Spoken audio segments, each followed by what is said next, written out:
Assemblymember Quirk. Yes.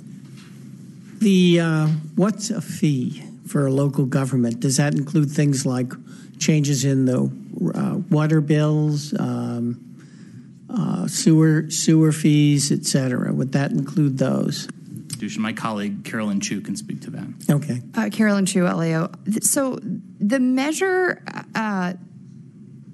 property-related fees, which are affected by Proposition 218, could be read as being exempt from this measure's effects. There are some places, however, where one could read the measure as to include them. So that may be a decision that courts would have to weigh in on later on. You also could ask the proponents of the measure as to whether or not they intended to affect local fees that are part of the Prop 218 article. Yeah, but it doesn't matter what they intend. What matters is how the courts would interpret it. That's correct. And if you require a 2/3 vote to increase water bills, water charges, sewer charges, there's some districts that aren't going to have water and sewer. Just saying. My district's probably fine. We typically get 70 or 80%. Actually, I shouldn't say that. In some areas, the northern part of my district, 70 or 80% is normal. Other parts of my district, they'd have to give up on having water and sewer. Understood. What I am concerned about is the question I asked Ledge Council. And I don't know what your intention was about requiring it, whether or not you would want to require a 2/3 vote for an increase in charges for water or sewer. So I'd like to know what that is. Could you respond? So I think I can respond to that question. First, I would agree with Mr. Miller from the Legislative Analyst Office that courts frequently have to decide these questions because, frankly, they always end up deciding these questions. I think hopefully I laid that out. But in terms of the provisions of the measure, Article 13D charges of property-related charges and fees. Those are categorically exempt under the measure. There's as Elio mentioned, there's a separate provision of the Constitution, Article 13D, that is unaffected by this measure. This measure at the local level deals with Article 13C.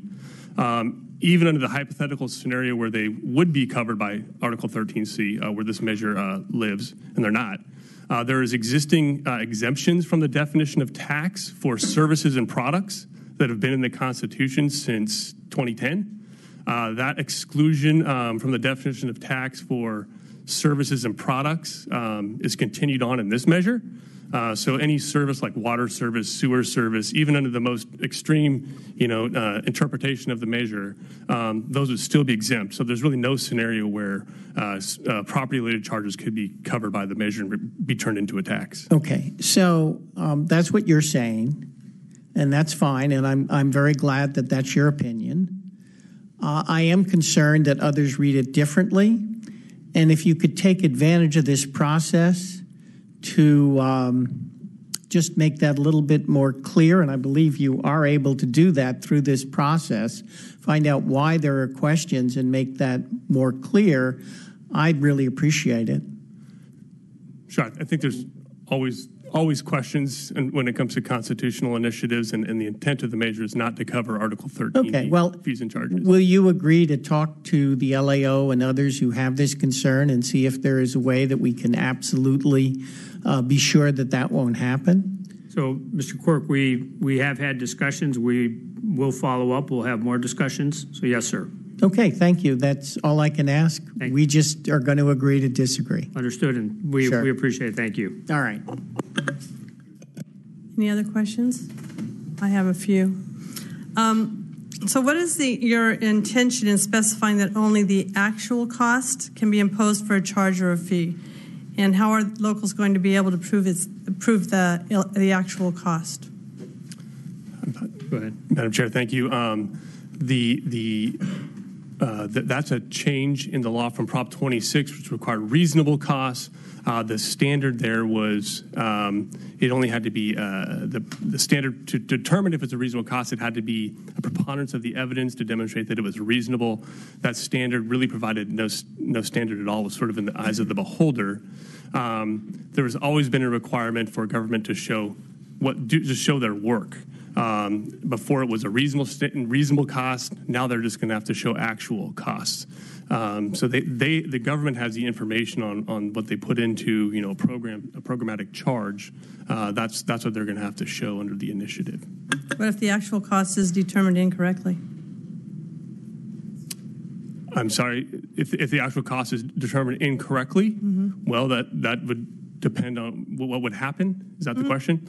And that depends if there's a challenge to the charge, and then it could be corrected. This it makes me nervous as an initiative, and I appreciate where you're going with it, because I think there's everyone here that wants everything to be accountable and where's the money going. I worry about my rural communities, and everybody knows that's my number one thing. What works in one place may not work in another. And I look back when the days when I was sitting on the dais as being a mayor of a very small town, is 2/3 is very difficult. And it worries that we have some unintended consequences that can happen when you're thinking of our smaller communities. I mean, I fret over what we could do to get some of the projects we would want to have gotten done. I appreciate the fact that, operations and maintenance is not always included in some of these things. So I'm just real fretful on it. Madam Chair, my name is Anthony Tannehill. I'm with the California Special Districts Association. My board of directors has also voted to oppose this measure. Uniquely, special districts do not benefit from sales tax or general taxes. We depend strictly on special taxes, fees, and charges, and we are opposed for multiple reasons, but in particular, there is some confusion as to exactly how this impacts those fees and charges. Conservation pricing, tier pricing, water, sewer, fire, sanitation. And unfortunately, the back and forth, while Mr. Quirk, Assemblyman Quirk, offered a very excellent question, and the proponents tried to assuage our fears, having an organization as esteemed as the LAO say, well, it's unclear, I guess we'll go to court, does not help us out at all, and we remain opposed. Thank you. Thank you.